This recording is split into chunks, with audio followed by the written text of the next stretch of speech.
प्रिय छात्राः सुप्रभातम्। अहम Dinesh Kumar Jha modern English school Kuntinagar नवादायां संस्कृत विषयस्य आचार्यः अस्मि। अद्य वयं सप्तम कक्षायाः छात्राणां कृते रुचिरा द्वितीयो भागः संस्कृत पाठ्यपुस्तकस्य षष्ठपाठस्य सदाचारः इति श्लोकानाम् अध्ययनं करिष्यामः। भवन्तः ध्यानेन शृण्वन्तु। बच्चों,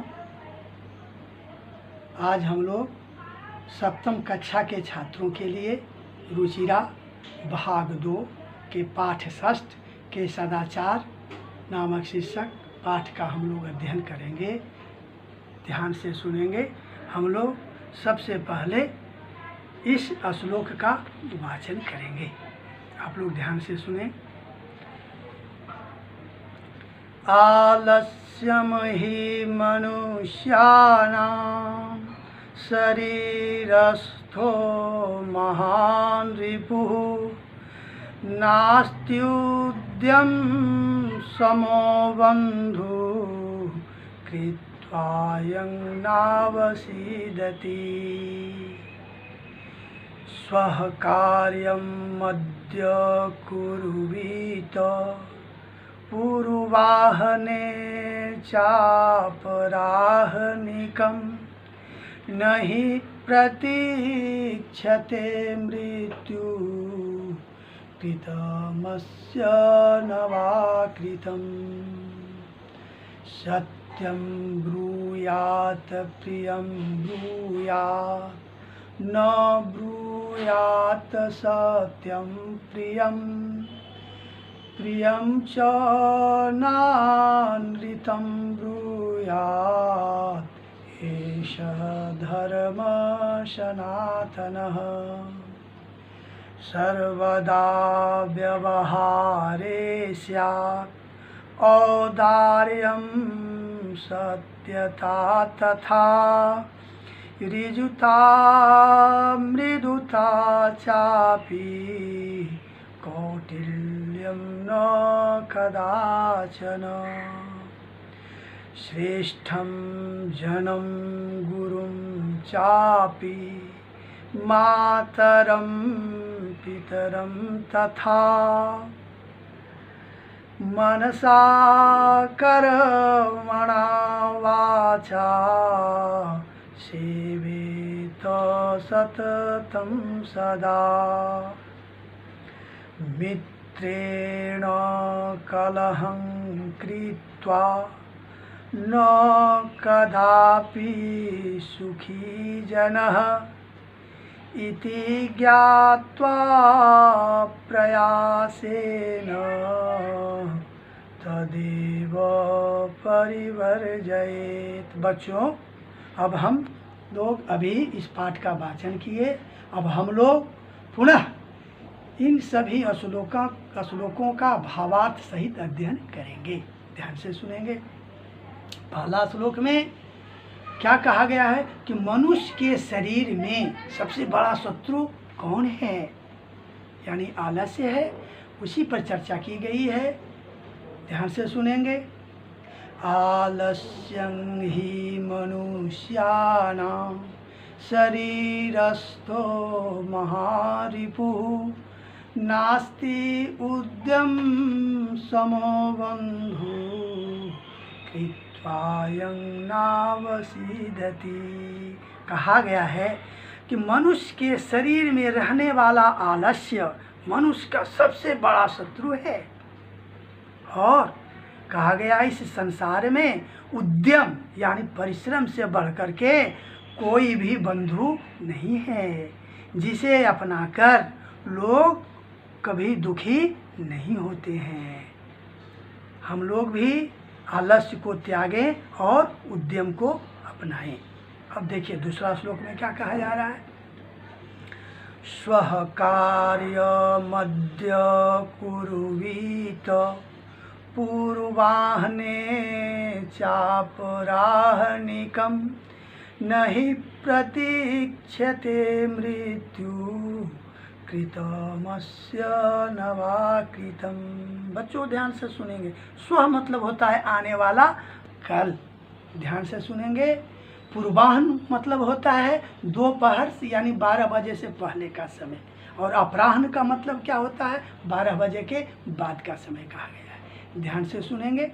कहा गया है कि स्वः कार्यम मध्य कुर्वीत, हम लोगों को कल करने योग कार्य को अद्य यानी आज ही कर लेना चाहिए।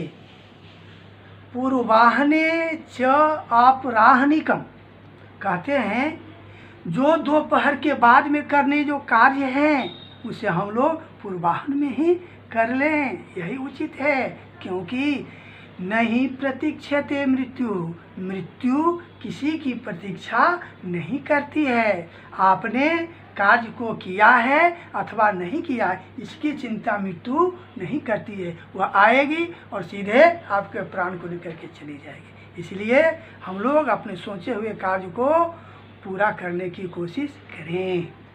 अब देखिए तीसरे श्लोक में क्या कहा गया है, हम लोगों को कैसा वचन बोलना चाहिए और कैसा वचन नहीं बोलना चाहिए। ध्यान से सुनेंगे। कहा गया है सत्यम ब्रूयात, यानी सत्य बोलना चाहिए। प्रियम ब्रूयात, प्रिय बोलना चाहिए। न ब्रूयात असत्यम अप्रियम, कहते हैं असत्य और अप्रिय नहीं बोलना चाहिए। याद रखेंगे, फिर से सुनेंगे। सत्यम ब्रूयात यानी सत्य बोलना चाहिए। प्रियम ब्रूयात यानी प्रिय बोलना चाहिए। न ब्रूयात सत्यम प्रियम, मतलब कहता है ऐसा सत्य भी हम लोग न बोलें जो सबको सुनने में अप्रिय लगे। जैसे कि कोई व्यक्ति एक आंख वाला है यानी काना है, यदि उसे हम काना कह करके पुकारेंगे उस व्यक्ति को कितना कष्ट होगा। इसलिए कहा गया है हम लोग ऐसे सत्य को भी न बोलें जो सुनने में सबको अप्रिय लगे। और दूसरी पंक्ति में क्या कहा गया है, प्रियम च नानृतम ब्रूयात, कहता है ऐसा भी प्रिय न बोलें जो बिल्कुल असत्य हो। अनृत मतलब होता है असत्य। ध्यान रखेंगे, हम लोग ऐसा प्रिय भी न बोलें जो बिल्कुल असत्य हो। जैसे कि आप सभी बच्चों ध्यान से पढ़ते नहीं हैं, और यदि आपके माता पिताजी पूछेंगे क्या मेरे बच्चे पढ़ रहे हैं ध्यान से, तो क्या मैं असत्य बोल दूंगा? जो सत्य बातें होगी वही न कहूँगा। इसलिए कहा गया है कि ऐसा प्रिय भी न बोलें जो सुनने में बिल्कुल असत्य हो। और क्या कहा गया है, ऐसा धर्म सनातन, हम लोगों का धर्म क्या है जानते हैं, सनातन धर्म है। यही सनातन धर्म का नियम है। अब देखें चतुर्थ श्लोक में क्या कहा गया है, कहा गया किस व्यक्ति के साथ हम कैसा व्यवहार करें और किसके साथ हम व्यवहार न करें। यह ध्यान से सुने। सर्वदा व्यवहारे स्यात् औदार्यम सत्यता तथा ऋजुता मृदुता चापी कौटिल्यम नो कदाचन। कहा गया सर्वदा मतलब होता है हमेशा, औदार्य मतलब होता है उदारता, सत्यता तो जानते ही हैं, ऋजुता मतलब होता है सरलता, और मृदुता माने मधुरता, कौटिल्य मतलब कुटिलता। अब सुने क्या क्या कहता है, सर्वदा व्यवहारे से आप माने हम लोगों को अपने व्यवहार में हमेशा उदारता, सत्यता, सरलता और मृदुता ही रखना चाहिए। कौटिल्यम न कदाचन, कुटिलता कभी भी नहीं अपनाना चाहिए। कदाचन मतलब कभी भी, हम लोग कुटिलता को कभी भी नहीं अपनाएं, तभी हम लोग उचित मार्ग पर चलते रहेंगे और जीवन में नाम रोशन करेंगे। अब देखिए 5वें श्लोक में क्या कहा गया है, इस संसार में सबसे श्रेष्ठ पुरुष कौन है, उनके साथ कैसा व्यवहार करना चाहिए, जरा ध्यान से सुने। कहा गया है कि श्रेष्ठम जनम गुरुम चापी मातरं पितरं तथा मनसा कर्मणा वाचा सेवेत सततं सदा।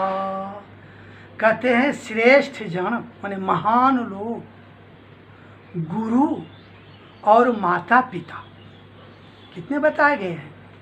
श्रेष्ठ जन, गुरु, माता और पिता, यानी ये चार व्यक्ति कि हम लोग, इन चारों व्यक्तियों की हम लोग मन से, कर्म से और वचन से सेवा करें। हमेशा हम लोग जो कहें वही करें, जो हमसे संभव है हम वही बात कहें। अब देखें छठे श्लोक में क्या कहा गया है, मित्र के साथ कैसा व्यवहार करना चाहिए। अब देखिए क्या है, मित्रेण कलहं कृत्वा न कदापि सुखी जनः इति ज्ञात्वा प्रयासेन तदेव परिवर्जयेत्। कहते मित्रेण कलहं कृत्वा न कदापि सुखी नरः।